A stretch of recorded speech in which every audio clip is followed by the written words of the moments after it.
2024 లేదా 25లో డిగ్రీ లేదా బీటెక్ చదివారా? సాఫ్ట్‌వేర్ జాబ్ కోసం ఎదురు చూస్తున్నారా? అయితే కోడ్ జ్ఞాన్ 100 డేస్ కోర్సులో చేరండి, జాబ్ సాధించండి. Welcome to Suman TV. నేను మీ సుమన్ టీవీ. నాకు అనల్మెంట్ మ్యారేజ్, దీనికి అసలు పూర్తి అర్థం ఏంటి?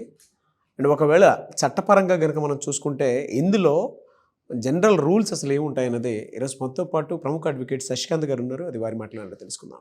Hello sir. నమస్తే. అనల్మెంట్ మ్యారేజ్ అని అంటే దీని పూర్తి అర్థ వివరణ అసలు ఏంటి? చట్టాలు అసలు అటువంటి వాటికి ఏం చెప్తున్నాయి? మీరు తీసిన టాపిక్ చాలామందికి తెలియక అనల్మెంట్ అంటే ఒకటి ఉంటుంది చట్టంలో, ఆ ప్రొవిజన్ ఉంటుంది అని కూడా తెలియక నార్మల్గా డైవర్స్కి వెళ్ళిపోతున్నారు అందరూ. సో ఇది అద్భుతమైన టాపిక్. ముందుగా మళ్ళీ మీరు రోజు మిమ్మల్ని అభినందిస్తుంటే ఈ లీగల్ అవేర్నెస్ కార్యక్రమం మీరు ఏదైతే రోజు కష్టపడి చేస్తున్నారో మీ వల్ల కొన్ని వందల కుటుంబాలు డెఫినెట్గా నాలెడ్జ్ పెంచుకుంటాయని. అండ్ మీరు ఆ టైం ఇవ్వటం అనేది రియల్లీ గ్రేట్ థింగ్ సార్. ఎందుకంటే మనం అవేర్నెస్ వీడియో చేద్దాం, ప్రోగ్రామ్ రెగ్యులర్గా ఎపిసోడ్స్ చేద్దాం అని అంటే దానికి మీరు ఓకే అని టైం ఇస్తున్నారు, చూడండి. Thank you so much. అంటే నాగరాజు గారు, ఇది ఏ సిలబస్లో లేదండి, స్కూల్లో లేదు, కాలేజ్లో లేదు, ఎక్కడ లేదు. అండ్ వన్ మోర్ థింగ్, నేను మీకు స్పెషల్ థ్యాంక్స్ చెప్పాలి. నేను స్కూల్స్ కాలేజెస్కి మోటివేషనల్ స్పీకర్గా వెళ్తూ ఉంటాను, అది మీకు తెలిసిందే. కరెక్ట్. నాకు మీరు ఇచ్చినటువంటి వీడియో చాలా సపోర్ట్ సిస్టమ్గా మారింది. అంటే పోక్సో వాటి మీద మీరు మాట్లాడింది, గుడ్ టచ్ బ్యాడ్ టచ్ మీరు మాట్లాడింది, నాకు శశికాంత్ గారు వాటి మీద వీడియోస్ ఇవ్వడం జరిగింది. దాన్ని నేను స్కూల్ కాలేజెస్లో కూడా అవేర్నెస్ వీడియో కింద ప్లే చేయడం జరిగింది. అక్కడ నుంచి నాకు హ్యూజ్ అప్లాజ్ వచ్చింది. స్పెషల్ థ్యాంక్స్ అండి. Thank you. Special thanks. ఆ మేనేజ్మెంట్ రెస్పెక్ట్ చేశారు కూడా. Thank you. దాని తర్వాత ఒక హాఫ్ అన్ అవర్ మీ మీద డిస్కషన్ కూడా జరిగింది. చాలా బాగా డీటెయిల్గా ఎక్స్ప్లెయిన్ చేశారు. గుడ్ టచ్ బ్యాడ్ టచ్, ఆ యాక్స్, పిల్లలు మొబైల్ని యూజ్ చేసేటప్పుడు మనల్ని ఎవరిని చూడలేదు అనుకోవద్దు, మీరు ఈ మెయిల్ ఐడి మీ డేటా అంతా పోతుందని మీరు మాట్లాడింది. అంతే అండి నారాజు గారు, చూసే ప్రేక్షకులు కూడా నేను చెప్పేది ఒకటే. ఇప్పుడు అడ్వకేట్స్ అన్నాక అడ్వర్టైజ్మెంట్స్ వగేరా చేయకూడదు, కానీ అవేర్నెస్ క్రియేట్ చేయకపోతే మనకు తెలిసిన నాలెడ్జ్ మార్కెట్లోకి ఎలా వెళ్తుంది? అవును సార్. ప్రజలు ఎలా తెలుసుకుంటారు? అంటే ఒక డైరెక్షన్లో వెళ్ళే వాళ్ళు ఇంకో డైరెక్షన్లో వెళ్ళిపోతూ ఉంటారు. సో ఖచ్చితంగా ఈ అవేర్నెస్ అన్నది ఎవరు ఆపరండి మనల్ని. మనం కంటిన్యూగా ఈ అవేర్నెస్ కార్యక్రమం చేస్తాం. డెఫినెట్గా సార్. నేను స్కూల్ కాలేజెస్లో కూడా వెళ్ళాలని మనసు. తప్పకుండా మీరు కనుక అట్లాంటి సెషన్స్ కావాలి అనుకున్నా కూడా మీరు మమ్మల్ని అప్రోచ్ అవ్వచ్చు. 100% నేను ఎప్పుడు కూడా ఈ లీగల్ అవేర్నెస్, సామాన్యుడికి చట్టం తెలుసుకోవాలని నా కోరిక. ఓకే, సో ఇవాళ మీరు టాపిక్ ఏదైతే తీస్తారో అద్భుతమైంది. అది జనరల్గా annulment, void marriage, voidable marriage అంటే ఏంటో కాదు.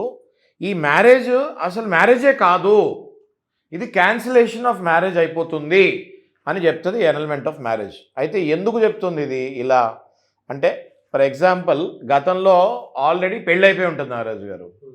పెళ్ళి అయిపోయినా కూడా డైవర్స్ కూడా తీసుకోకుండా రెండో పెళ్లి చేసుకుంటే అది వాయిడ్ మ్యారేజ్, అంటే అది అసలు మ్యారేజ్ కిందకే రాజు. అయితే వాయిడబుల్ మ్యారేజ్ అంటే ఏంటి?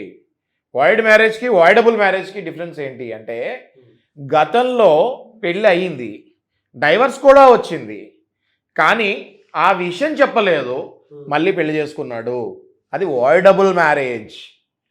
ఒకటి పెళ్ళి అయ్యి డైవర్స్ తీసుకోకుండా చేసేసుకుంటారు, అసలు పెళ్ళే కాదండి అది, దానికి అసలు డైవర్సే అవసరం లేదు. ఇంకొకటి పెళ్ళయి డైవర్స్ తీసుకుంటారు కానీ ఆ విషయం చెప్పకుండా చేసుకుంటారు, ఆ మ్యారేజ్ని వాయిడబుల్ మ్యారేజ్. ఎందుకంటే ఇది పెళ్లి కిందకు వస్తుంది, ఎందుకంటే ఆయనకి డైవర్స్ అయిపోయింది కదా. సో ఇది పెళ్ళి అయినట్టే లెక్క, కాబట్టి దీన్ని మనం వాయిడ్ చేయొచ్చు, వాయిడబుల్. సో ఇది చాలామందికి తెలియదు. ఓకే, ఇది ఒక ఇన్స్టెన్స్ అండి. మనం కనుక ఇంకో ఇన్స్టెన్స్కి వెళ్తే చాలామంది కూడా ఈ కాలంలో మనం చూసుకుంటే అబ్బాయిల్లో సామర్థ్యం, ఫిజికల్ రిలేషన్లోకి వెళ్ళే సామర్థ్యం చాలామంది కోల్పోయారన్నది వాస్తవం. అది నేను కాదు, సైన్స్ చెప్తుంది, స్ట్రాటజీ చెప్తుంది, ట్రూ అండి. స్టాటిస్టిక్స్ చెప్తున్నాయి, ఎన్నో స్టాటిస్టిక్స్ చెప్పాయి. ఈ ఒత్తిడికి, ఈ సాఫ్ట్వేర్ వాళ్ళకి, లేకపోతే అనేక వేరే బిజినెస్ లో ఉన్న వాళ్ళకి మన జీవన శైలి మారింది, ఆహారపు అలవాట్లు మారాయి, ఇంపార్టెన్సీ అనేది టైమింగ్ కూడా మారిపోయింది. ఇంపార్టెన్సీ అనేది ఉంది, దాన్ని బహిర్గతంగా మనం చేయలేకపోయినా, అంటే నేను చెప్పే సాహసం చేస్తున్నాను, బట్ అది ప్రస్తుతానికైతే ప్రస్తుత సమాజంలో అది వెళ్తూ ఉందండి. మ్యారిటల్ రిలేషన్షిప్లో ఫేస్ చేస్తున్నటువంటి అతిపెద్ద సమస్య కూడా ఇది ఒకటి ఉన్నాయండి నాగరాజు గారు. నేను చెప్తున్నా కదా మీకు, కొన్ని స్టాటిస్టిక్స్ ఏం చెప్తుందంటే 10 మందిలో 2 వరకు ఉంది. అది దాన్ని ఏమి మీరు ఆశ్చర్యపడక్కర్లా. అవును, అస్సలు ఆశ్చర్యపడక్కర్లేదు. ఎందుకంటే మా దగ్గరికి వచ్చే కేసెస్ చూస్తుంటాం కదా, విపరీతంగా మా దగ్గరికి వచ్చే కేసెస్ ఇలాంటివి. సో ఇలాంటి సందర్భంలో ఇంపార్టెన్సీ ఉండి అది తెలిసి కూడా ఆ అబ్బాయి సమాజంలో నాకు పెళ్ళయింది అని చూపించుకుంటానికి వాళ్ళ ఇంట్లో వాళ్ళకి తెలిసినా కూడా ఆ అబ్బాయికి పెళ్లి చేస్తారు. అలాంటప్పుడు అది కూడా యానల్మెంట్కి వెళ్ళొచ్చు, అది కూడా క్యాన్సిలేషన్కి వెళ్ళొచ్చు. ఆ మ్యారేజ్ని కూడా ఇది మ్యారేజ్ కాదు అని మ్యారేజ్ని వాయిడబుల్ చేయొచ్చు, అనల్మెంట్ చేయొచ్చు. ఈ విషయం కూడా చాలామందికి తెలియదు. మీ ద్వారా నేను చాలామందికి చెప్తున్నాను. ఒకవేళ మిమ్మల్ని ఎవరైనా మోసం చేసి కనుక పెళ్లి చేసుకొని వాళ్ళు ఇంపార్టెంట్ అని తెలుసుంటే వాళ్ళ తల్లిదండ్రుల మీద కూడా కేసు వేయచ్చు, ఆ అబ్బాయి మీద కూడా కేసు వేయచ్చు. మీకు అసలు పెళ్ళైనట్టే కాదు, మీరు అనల్మెంట్ డిగ్రీ తీసుకోవచ్చు కోర్టు నుంచి. ఆ డిగ్రీ మీ దగ్గర ఉంది అంటే అసలు మీకు పెళ్ళైనట్టే సంబంధం ఉండదు, మళ్ళీ మీరు ఫ్రెష్గా మ్యారేజ్ చేసుకోవచ్చు. ఇంకే పాయింట్స్ ఉంటాయి సార్? ఓకే, ఇంకా నెక్స్ట్ వెళ్తే అనేక అనారోగ్యాలు ఉంటాయండి. ఓకే, మనం ఎపిలెప్సీ అంటే ఫిట్స్, లేకపోతే హెచ్ఐవి అంటే ఎయిడ్స్, లేకపోతే కొన్ని క్రానిక్ స్కిన్ డిసీజెస్ ఉంటాయి, కొన్ని క్రానిక్ లివర్ కండిషన్స్ ఉంటాయి. అంటే విపరీతంగా తాగుంటాడు అబ్బాయి పెళ్ళికి ముందు, లివర్ సిరాసిస్ వచ్చి ఉంటుంది, which is irreparable, irreversible until unless you transplanted. అలాగే కిడ్నీస్ తాగి కొంతమంది కిడ్నీస్ కూడా పాడైపోయి ఉంటాయి, లేదా చిన్నప్పటి నుంచే హై బీపీ ఉండి కిడ్నీ పాడైపోయి ఉంటుంది. ఆ విషయం ఇంట్లో వాళ్ళందరికీ తెలుసు, అయినా కూడా పెళ్లి చేస్తారు.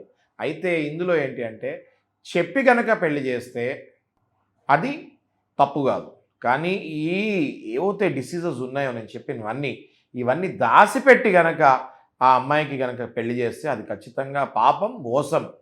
100% దాన్ని కూడా మనం అనల్మెంట్ చేయొచ్చు. ఇది కూడా చాలామంది తెలుసుకోవాలి.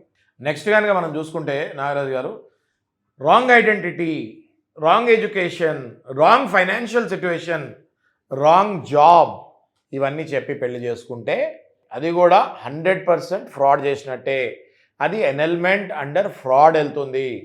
అట్లా ఎట్లా అంటే అది ఆయనకి అసలు ఎడ్యుకేషనే లేదు, 10th ఫెయిల్ అయి ఉంటాడు, ఏదో డూప్లికేట్ సర్టిఫికేట్లు పెట్టి ఏ సాఫ్ట్వేర్లోనే జాబ్ సంపాదించుకొని ఉంటాడు. ఆ జాబ్ తర్వాత ఏ హెచ్ఆర్ చెక్ చేసినప్పుడు ఆ సర్టిఫికేట్స్ ఆ జాబ్ తర్వాత పోతుంది, ఇంట్లో కూర్చుంటాడు. భార్యకి తెలుస్తుంది ఏమని, అసలు వీడికి చదివే లేదు, వీడు దొంగ సర్టిఫికేట్లు పెట్టి జాబ్ సంపాదించాడు, పెళ్ళవగానే జాబ్ పోయింది. 100% అది కూడా చీటింగ్ కిందకు వస్తుంది, ఫ్రాడ్యులెంట్ యాక్టివిటీ కిందకు వస్తుంది. ఆ మ్యారేజ్ని అనల్మెంట్ చేయొచ్చు, ఆ మ్యారేజ్ని క్యాన్సిల్ చేయొచ్చు. అలాగే రాంగ్ ఐడెంటిటీ అంటే నా పేరు సురేష్ కానీ నేను రమేష్ అని చెప్పి చేసుకున్నాను. ఎందుకు? సురేష్ మీద 10 క్రిమినల్ కేసులు ఉన్నాయి. అర్థమైంది కదా మీకు? ఆధార్ కార్డులు, పాన్ కార్డులు మార్ఫింగ్ చేసేసి అవి డాక్యుమెంట్స్లో ఇచ్చేసి నా పేరు రమేష్ అని చెప్పి, సురేష్ పేరు రమేష్ అని చెప్పి అలా వెళ్ళిపోయేసరికి ఏమవుతుంది? ఆ తర్వాత క్రిమినల్ కేసులు ఎన్ని ఉన్నాయి, నాకు రాంగ్ ఐడెంటిటీ ఇచ్చారు, మాకు ఎంక్వైరీలు కూడా తెలియలేదు. ఇవాళ మ్యారేజెస్ ఎంక్వైరీ చాలా గట్టిగా చేసుకోవాలి కూడా, చేసుకున్నప్పుడు కూడా మాకు తెలియలేదు, ఈయన రాంగ్ ఐడెంటిటీ ఇచ్చారు అన్నప్పుడు ఖచ్చితంగా అది కూడా ఫ్రాడులెంట్ కిందకు వస్తుంది. ఆ మ్యారేజ్ని కూడా క్యాన్సిల్ చేయొచ్చు. రాంగ్ ఫైనాన్షియల్ స్టేటస్, ఆ బిల్డింగ్ నాదే, ఈ బిల్డింగ్ నాదే, ఈ 10 ఎకరాల్లో మా తాతగారివే, ఈ 20 ఎకరాలు మా నాన్నగారివే, ఈ 5 ఎకరాలు నేను మొన్నే కొన్నా, ఈ బెంజ్ గారు నాదే, ఆ బండి నాదే. ఇవన్నీ ఏంటి? Wrong financial status. ఇవన్నీ చూపించి అమ్మాయిని, ఆ అమ్మాయి ఫ్యామిలీని మోసం చేసి పెళ్లి చేసుకునే కిరాతకులు చాలామంది ఉన్నారు ఇవాళ, రైట్? అది కూడా రాంగ్ ఫైనాన్షియల్ స్టేటస్ కిందకి వెళ్ళింది కాబట్టి ఫ్రాడులెంట్ యాక్టివిటీ కిందకి వస్తుంది. ఆ మ్యారేజ్ని కూడా రద్దు చేయొచ్చు. It can be also ఎనల్డ్.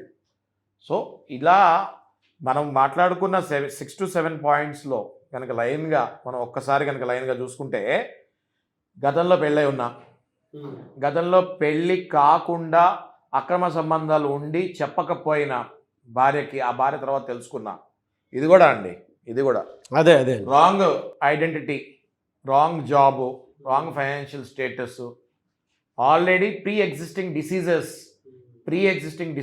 HIV, epilepsy, fits అని వ్యాధులు, అంటే అంటు వ్యాధులు, అంటే క్రానిక్ స్కిన్ డిసీజెస్ అనొచ్చు, chronic STDs, sexual transmit diseases, స్ప్రెడియస్ డిసీజెస్ అనొచ్చు. ఇట్లాంటివి ఏమున్నా కూడా ఇదే కాకుండా wrong education, wrong job, wrong identity, ఇవన్నీ కూడా ఫ్రాడ్ కిందకి, ఇవన్నీ కూడా ఫ్రాడ్ కిందకి వస్తాయి 100%. ఇంకోటి మోస్ట్ ఇంపార్టెంట్ ఏంటి? ఇంపార్టెంట్ అంటే అసలు మగవాడికి ఉండాల్సిన సామర్థ్యతే లేకపోతే ఆయన్ని ఇంపార్టెంట్ అంటాము. అది గనక మీరు చెప్పకుండా పెళ్లి చేసుకుంటే 100% ఖచ్చితంగా మ్యారేజ్ని రద్దు చేయొచ్చు, అన్నల్మెంట్ చేయొచ్చు. మీరు పెళ్ళైనట్టు కాదు, మానసికంగా కుంగిపోకండి, మీరు పెళ్ళైనట్టు కాదు. అది నేను చెప్పేది నాగరాజ్ గారు.